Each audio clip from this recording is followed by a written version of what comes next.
ಎಲ್ರಿಗೂ ನಮಸ್ಕಾರ. ಇವತ್ತಿನ ವಿಷಯ ಏನಂದರೆ, ತುಂಬ ಜನ ಕೇಳಿದ್ರು, ಬ್ರೋ ನೀವು ಮೋಟೋ ಬ್ಲಾಗ್ ಸ್ಟಾರ್ಟ್ ಮಾಡಿದ್ದೀರಲ್ಲ, ಯಾವ ಸೂಪರ್ ಬೈಕ್ ಇಟ್ಕೊಂಡಿದ್ದೀರಾ ಅಂತ. ನಾನು ಹೇಳಿದೆ, ಮೋಟೋ ಬ್ಲಾಗ್ ಮಾಡೋದಕ್ಕೆ ಯಾವುದೇ ಸೂಪರ್ ಬೈಕ್ ಅವಶ್ಯಕತೆ ಇಲ್ಲ. ನಿಮ್ಮ ಹತ್ರ ಯಾವ ಬೈಕ್ ಇದೆ ಅದರಲ್ಲೇ ನೀವು ಬ್ಲಾಗ್ಸ್ ಮಾಡಿ. ಸೊ ನಾನು ಏನಕ್ಕೆ ಈ ಬೈಕ್ ಇಟ್ಕೊಂಡಿದ್ದೀನಿ ಅಂದರೆ, ಯಾವುದೇ ಸೂಪರ್ ಬೈಕ್ ಕೊಡದೇ ಇರೋಂಥ ವಿಷಯ ನನ್ನ ಬೈಕ್ ಕೊಡುತ್ತೆ. 69 ಕಿಲೋಮೀಟರ್ ಆಫ್ ಮೈಲೇಜ್ ಕೊಡುತ್ತೆ ಲೀಟ್ರಿಗೆ. ಅದು ಎಕನಾಮಿಕ್ಕಾಗಿ ನಂಗೆ ತುಂಬ ಯೂಸ್ ಆಗುತ್ತೆ. ಸೊ ಅದರಿಂದ ನಾನು ಈ ಬೈಕಲ್ಲಿ ಇಟ್ಕೊಂಡು ಬ್ಲಾಗ್ ಮಾಡ್ತಾಯಿದ್ದೀನಿ. ಸೊ ಬ್ಲಾಗ್ ಮಾಡೋದಕ್ಕೆ ಆ ವಿಷಯನೇ ಬೇಕು, ಈ ವಿಷಯನೇ ಬೇಕು ಅಂತ ಏನೂ ಇಲ್ಲ. ಸೊ ಕಂಟೆಂಟ್ ಇದ್ದರೆ ಸಾಕು. ನಮ್ಮ DVG ಹೇಳಿದಾರಲ್ಲ, ಇರುವ ಭಾಗ್ಯವನ್ನೆನೆದು ಬಾರನೆಂಬುದನ್ನು ಬಿಡು ಹರ್ಷಕ್ಕಿದೆ ದಾರಿ ಅನ್ನೋ ಥರ. ಸೊ ನಿಮ್ಮದೇ ಒಂದು ಓನ್ ಫ್ಯಾಷನ್ ಫಾಲೋ ಮಾಡ್ಕೊಳ್ಳಿ.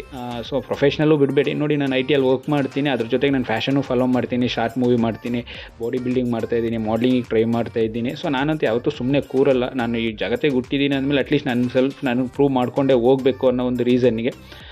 ಸೊ ಎಲ್ಲರೂ ಅವ್ರವ್ರದ್ದೇ ಅದು ಓನ್ ಯೂನಿಕ್ ಟ್ಯಾಲೆಂಟ್ ಇಟ್ಕೊಂಡಿದ್ದಾರೆ. ಬಟ್ ಅದು ಏನು ಜನಗಳೇ ಅದು ಮಾತಾಡ್ತಾರೆ, ಇದು ಮಾತಾಡ್ತಾರೆ ಅನ್ನೋ ಒಂದು ವಿಷಯಕ್ಕೆ ಸುಮ್ಮನೆ ಇರ್ತಾರೆ.